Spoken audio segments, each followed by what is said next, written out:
ئەم کاتتان باش بیسەرانی هێزە لە ڕادیۆ دەنگی گەلەوە با یارمەتی هاوکارانم کەشتی هەواڵەکانی ئەمڕۆ هەینی 19 ئەیلولی 2025 تان پێشکەش دەکەین کاتژمێردا با کاتی ناوەندی ئەوروپایە.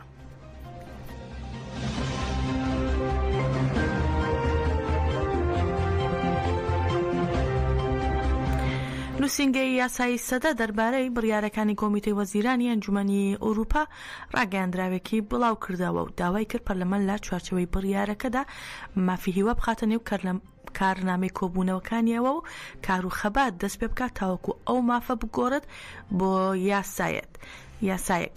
فەرمانگەی یاسایی سەدە ناڕەزایەتی خۆشی لا بڕیارەکەی لێژنەی وەزیران دەربڕی و ئاکا لێژنەکەی بە پێدانی کات بۆ پرسی هیوا تۆمەتبار کرد. لەگەڵ بڕیارە کاتیەکە لێژنەکە هەروە ڕایگەیاند کە تورکیا لە ڕووی سیاسیەوە مافی هیوای هەموار نەکردوێتەوە و دەبێت تورکیا لە سەرەتاوە یاساکانی خۆی سەبارەت بە مافی هیوا هەموار بکاتەوە. هەروەها دەشبێت پەرلەمانی تورکیا بەپەلا یاسا پێشنیارەکانی مافی هیوا بخاتە کارنامەی خۆی و لەو چوارچێوەیەدا هەنگاو بنێت.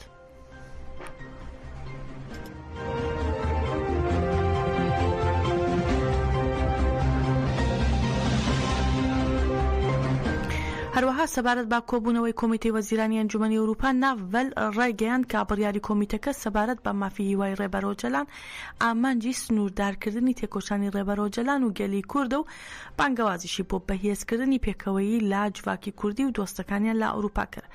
لە ڕاگەیاندراوەکەی ناڤەلدا هاتووە هەرچەندە ئەم بڕیارە لە ڕواڵەتدا وەک چاودێری مافەکانی مرۆڤ بۆ گەل دەردەکەوێت، بەڵام لە ڕاستیدا ئامانجیەوەیە کە مافەکانی ڕێبەرۆجەلان سنووردار بهێڵێتەوە و پرۆسەکە لاژێر کۆنترۆلدا بمێنێتەوە.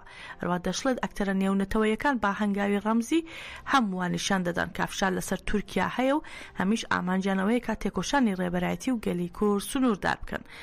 ناڤەل ڕایگەیان ڕۆژاوا و شنگار ڕاستەوخۆ بەم بابەتەوە گرێدراوە و شۆڕشی ڕۆژاوا دەستکەوتێکی بەرچاوە کە لەسەر بنەمای کۆنفدرالیزمی دیموکراتیک و ئازادی ژنان دامەزراوە، بەڵام هێزە دەرەکیەکان ئەم شۆڕشە دەکەنە ئامانج. هەروە دەشڵێن هێرشەکانی سەرگەلی زەری لە شنگال ستەمی هەر چوار پارچەی کوردستان و بەکارهێنانی کۆچبەران لە ئەوروپا هەموو ئەمانە بەشێکن لە هەمان هێڵی استراتێژی. لە کۆتاییشدا ناڤەل ئاماژە بۆ دەکات کە وەک گەلی کورد و دۆستەکانیان لە ئەوروپا لەو پرۆسەیەدا ئەرکیانەکە لە هەموو بوارەکاندا تێکۆشان و پێکەوەی بەهێز بکەن.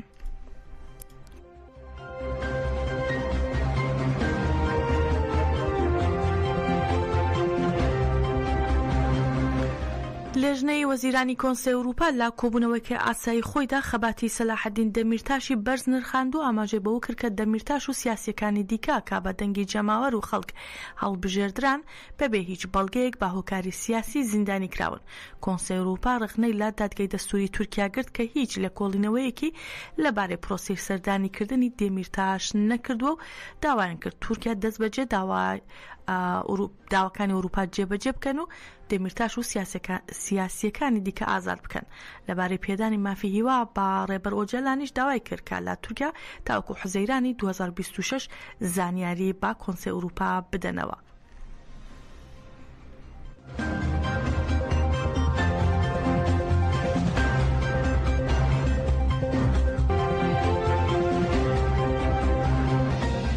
هەروەها پارێزەر ئەکینیەتەر هاوسەرێکی کۆمەڵی پارێزەران بۆ ئازادی بڕیاری کاتی کۆمیتەی وەزیرانی ئەنجومەنی ئەوروپا کە سەبارەت با ڕێبەرۆجەلان و گروپی گۆڕبان بۆتە بابەتی گفتوگۆ هەڵسەنگاند و ڕایگەیاند کە بانگەوازەکانی کۆمیتەکە بۆ تورکیا گرنگن، بەڵام بڕیارەکە لەلایەن کۆنترۆل و بەرپرسیارەتی جێبەجێکردنەوە لەلایەن کۆنترۆل و بەرپرسیارەتی جێبەجێکردنی کەمە.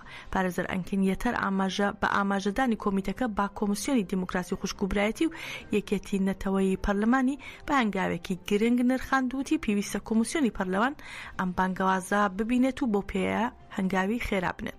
هەروەها ئەنکێنیەتەر وتیشی بڕیارەکە لەلایەن کۆمیسیۆنی پەرلەمانەوە دراوە و ڕێبازی جێبەجێ نەکردنی بڕیاری مافی هیوا ئەرێنیە و بەڵام لا ڕووی پرۆسەی کۆنتڕۆڵکردنی کاریگەرەوە جێگەی ڕەزامەندی نییە و هەروەها وتیشی ڕخنە لا پرۆسی چاودێریکردنی کۆمیتەکە دەگرین و باواتایەکی دیکە کۆمیتەکە بڕیاری با گوێرەی ئاگادارکردنەوەکان نەداوە.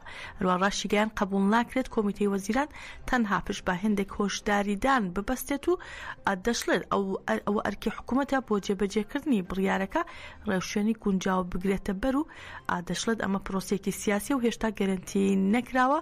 دەبێت کۆمیتەکە بۆ جێبەجێکردنی بڕیاری مافی هیوا هەنگاوی جددیتر و جێبەجێکراوتر بنێت.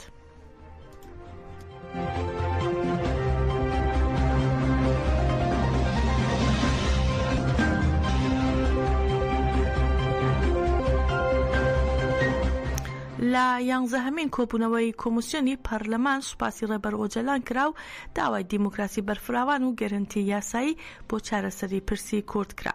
کۆمیسیۆنی دیموکراسی و خوشک و برایەتی و یەکێتی نەتەوەی 11مین کۆبوونەوەی خۆی دوێنێ ئەنجامدا و سەرۆکی فیدراسیۆنی کۆمەڵی پیشەساز و کارسازانی ڕۆژهەڵات و باشووری ڕۆژهەڵات دەنیس تورک و هەروەها سەرۆکی فیدراسیۆنی عەشیرەتە دێرینەکان ڕەسیم ئاسلان لە کۆبوونەوەکەدا بوچوونەکانیان خستار و دەنیز تورک ڕێگەیان ئەو پرۆژە سیاسیانە لە دامەزراندنی کۆمارەوە تا ئێستا هەبوون هەوڵیان داوە کۆمەڵگە لەسەر بناغی ناسنامەیەکدا بڕژێنن و ئەمە شوشاری بۆ سەر ناسنامە جیاوازەکان دروست کردووە.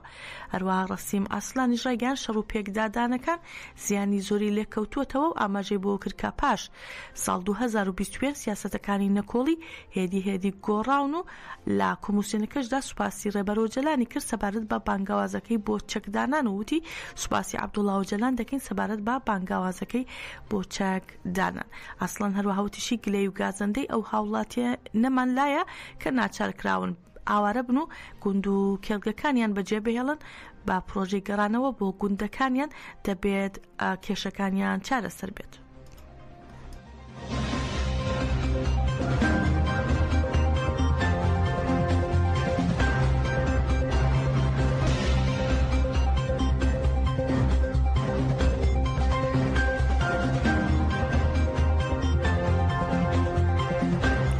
ئەنجومەنی سەربازی هێزەکانی سووریای دیموکراتیک کۆبوونەوەی ئاسایی خۆی بە ئامادەبوونی هەموو ئەندامانی فەرماندەیی گشتی و فەرماندەی ئەنجومەنە سەربازەکانی هەرێم و دامەزراوەکانی پەیوەستی ئەنجامدا. لە کۆبوونەوەکە تیشکخرایە سەر دوایین پێشهاتە سیاسی و سەربازەکانی سووریا و تیایدا فەرماندەی گشتی قەسەدە مەزلوم عەبدی جەختی لەسەر بەردەوامبوونی دانوستانەکان لەگەڵ دیمەشق بە پێی ڕێکەوتنی دەی ئازار کردەوە.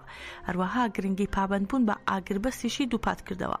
ئامادەبووان پرۆژەی یەکگرتن لەگەڵ سوپای سووریایان تاوتوێ کرد و ئامادەی خۆیان بۆ گفتوگۆ و هەماهەنگی لەگەڵ لێژنە پەیوەندیدارەکان دووپات کردەوە و هەروەها سەبارەت بە شەڕی دژی چەتەکانی داعش کۆبوونەوەکە ئاماژەی بە زیادبوونی کردەوە. تێرۆریستیەکانی چەکداران لە باکوور و ڕۆژهەڵاتی سووریا کرد و پابەندبوونی خۆی بۆ بەردەوامبوون لا ڕوبەڕووبوونەوەی ڕێکخراوەکە و پتەوکردنی هاوکاری لەگەڵ هاوپەیمانی نێونەتەوەیی دووپات کردەوە لەگەڵ بەرزکردنەوەی ئاستی پاراستنی ئەو زیندانیانەی کە ئەندامانی داعشی تێدا دەست بەسەرن. لە کۆتایی کۆبوونەوەکە ئەنجومەنی سەربازی جەختی لە پابەندبوونی پتەوی خۆی بە چارەسەری سیاسی کردەوە وەک تاکە بژاردا کاسە قامگەری سووریا و پاراستنی گەلەکەی مەسۆگەر دەکات.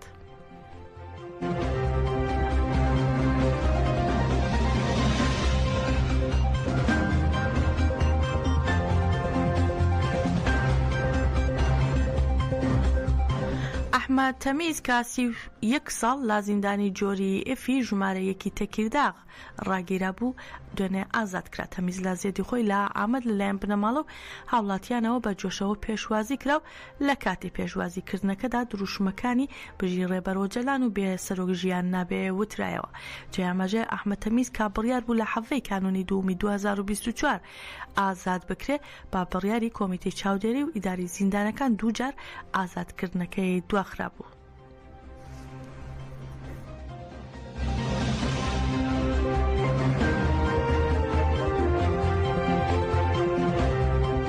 گەشتی هەواڵەکانی ئەم کاتژمێرەمان پێشکەشکردن هەرچاد بن.